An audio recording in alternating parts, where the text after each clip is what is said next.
کیا دل سیاہ اور مردہ بھی ہو جاتا ہے؟ اور اگر دل سیاہ اور مردہ ہو جائے تو اس کا مطلب کیا ہوتا ہے؟ اور اس کو درست کرنے کا، اس کو روشن اور زندہ کرنے کا طریقہ بھی ارشاد فرما دیں۔ دل مردہ بھی ہوتا ہے، سخت بھی ہوتا ہے، اوندھا بھی ہوتا ہے۔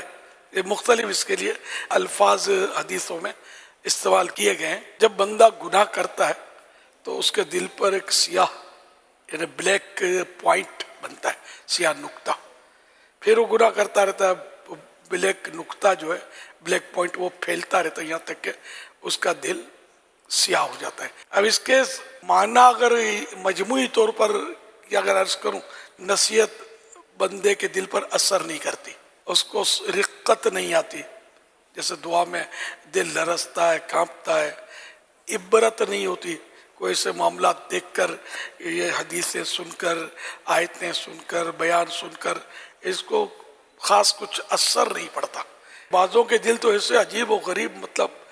وہ کیچڑ آلود ہوتے ہیں کہ نصیحت پر ان کو ہنسی آتی ہے، کوئی سمجھائے تو مذاق اڑتا ہے۔ دل کا علاج اہل دل کے پاس ہوتا ہے، جو نیک آدمی ہو،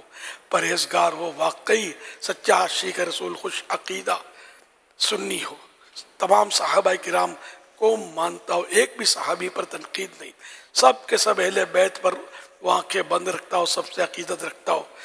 اولیاء کرام کی گستاخی نہ کرتا ہو، ہر طرح سے وہ خوش عقیدہ ہو، تو ایسا شخص اگر اہل دل ہے، نیک ہے، پرہیزگار ہے اور اہل علم بھی ہے وہ، تو اس کی صحبت سے دلوں کا زنگ بھی اترے گا، دل کا مائل بھی دھلے گا، اور دل کی کالک بھی دھلے گی، دل کی سختی بھی دور ہوگی، مردہ دل بھی جی اٹھے گا۔ موت کو یاد کرنے سے، کثرت تلاوت سے بھی جو دل ہے اس کی کالک دھلتی ہے، زنگ دھلتا ہے، اور دل جو ہے وہ سلامت رہتا ہے۔ ہمارے لیے کسوٹی نہیں ہے کہ کوئی کسی کو رونا نہیں آیا تو ہم یہ فیصلہ کر دیں کہ اس کا دل سخت ہو گیا ہے، کسی کو ہنستا ہوا دیکھ کر یہ کہیں اس کا دل مردہ ہو گیا ہے، کسی کو نیکی کی دعوت دی تو وہ مطلب ہماری بات مانتا نہیں ہے اور راہ راست پر آ نہیں رہا، تو ہم یہ اس کے تعلق سے الفاظ نہ کہیں گے اس کا دل سخت ہو گیا ہے۔ کس کے بارے میں اللہ پاک کی خفیہ تدبیر یعنی کہ چھپا فیصلہ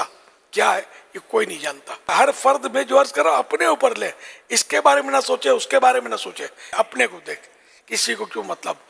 وہ اس کے دل کی ٹٹول میں پڑتا ہے، دل کی ٹٹول کہ ہم مکلف بھی نہیں ہیں کہ اس کے دل کو چیک کریں، نہ ہمارے پاس کوئی ایسا اسکینر ہے کہ جس سے ہم دل کو چیک کر کے اس کے بارے میں یہ کچھ نکال سکیں کہ اس کے اندر کیا کیا بھرا ہے۔ سب کے لیے دعا خیر کریں تو انشاءاللہ اپنا بھی بیڑا پار ہو جائے گا۔